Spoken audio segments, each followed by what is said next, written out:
All right, folks, we have a warning tonight about an Apple iTunes scam that many people, unfortunately, are falling for.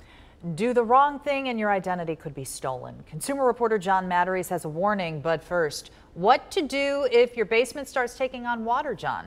Well, Kristen, with Steve calling for yet another round of rain tonight, you might want to check your basement before bedtime and again in the morning. If you had any water in your home last February, remember we had this a year ago, there's a chance it may get wet again.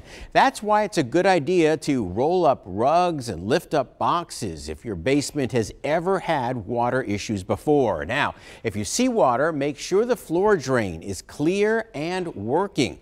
Remove wet items immediately. Mold will start growing in 24 hours. And if drywall is wet, this is important, call a professional cleanup service because that drywall behind it will get moldy.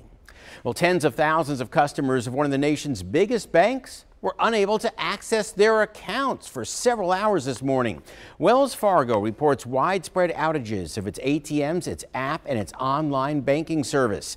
The bank, though, says it was not hacking, but rather smoke in one of its main computing facilities that then shut down its computers. Everything should now be back online. If you buy music, movies, or apps from Apple through iTunes, you've probably seen receipts for purchases show up in your inbox. But what if you didn't make any purchase? Well, one local Lawrenceburg woman learned how easy it is to be scammed. Patricia Wells checked her email the other day and said, "Huh?" I saw where it said I had purchased a basketball app. She had a receipt from the iTunes store for $40 for a kid's video game. I purchased the app called Basketball Stars. I thought, I did not buy this. What's going on here?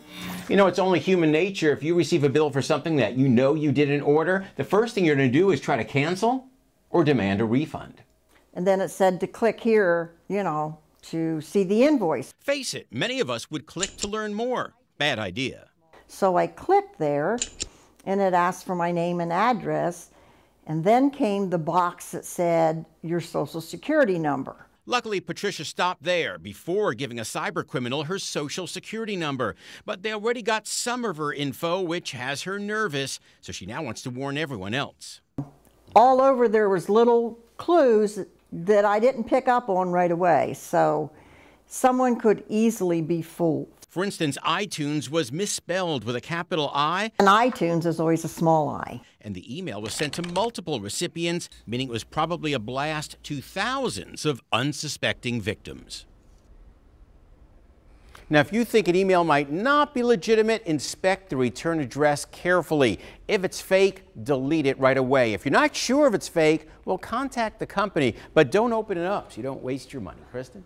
Good advice, always, John.